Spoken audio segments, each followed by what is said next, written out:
Welcome to Penugonda times news కు స్వాగతం సుస్వాగతం. శ్రీ సత్యసాయి జిల్లా రొద్దం మండల కేంద్రంలో బీసీ సంక్షేమ శాఖ మంత్రి ఆదేశాలతో తెలుగుదేశం పార్టీ ఆధ్వర్యంలో ఉచిత కుట్టు మిషన్ల కేంద్రాన్ని ప్రారంభించారు.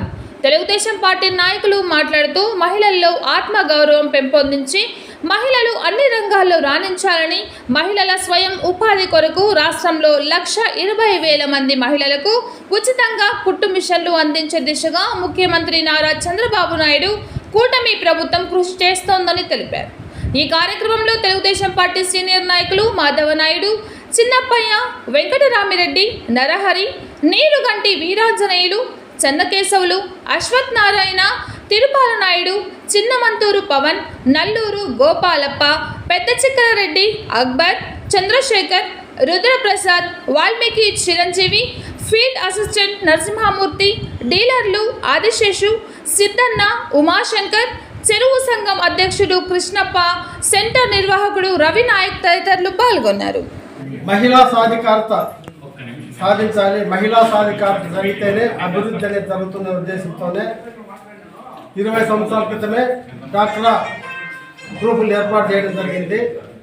ఆ డాక్రా గ్రూపులు ఏర్పాటు చేసినప్పుడు వీళ్ళంతా బ్యాంకులు పోతారు, టౌన్లు తిరుగుతారు అని ఇంట్లో మగవాళ్ళు కూడా కొంచెం వ్యతిరేకించినారు. ఈరోజు ఏ స్థాయికి ఉందంటే పొదుపు సంఘాలకి, మీ పొదుపు సంఘాల్లో మీ గ్రూప్లో 1 లక్ష రూపాయలు లోన్ తీసుకురాపో, 2 లక్షలు లోన్ తీసుకురాపో అనే స్థాయికి మన గ్రూపులు ఎదిగినాయంటే మహిళలు సాధించిన విజయమే ఇది. అదేవిధంగా మహిళలను వాళ్ళ కాళ్ళ మీద వాళ్ళు నిలబడాలి, వాళ్ళ పారిశ్రామికవేత్తలు చేయాలి. అదేవిధంగా ఈ చేతి వృత్తులు చేసుకునే వాళ్ళకి టైలరింగ్ పని నేర్పించి వాళ్ళ కుట్టు మిషన్లు వాళ్ళకి ఉచితంగా ఇచ్చి వారి కుటుంబ పోషణలకై దాన్ని ఉపయోగించుకోవాలనే ఉద్దేశంతో మీరు ఈ రోజు నేర్చుకోవాల్సిన విద్య ఆ రోజు అవసరమవుతుంది. ఇంతేకాదు చాలా తక్కువ మంది కనపడుతున్నారు. కనీసం అంటే 200 మంది ఈ సెంటర్లో కావాలి, కానీ చాలా తక్కువగా ఉంది. 3 బ్యాచ్లు కానీ ఏర్పాటు చేసి మీకు శిక్షణ ఇవ్వడం జరుగుతుంది.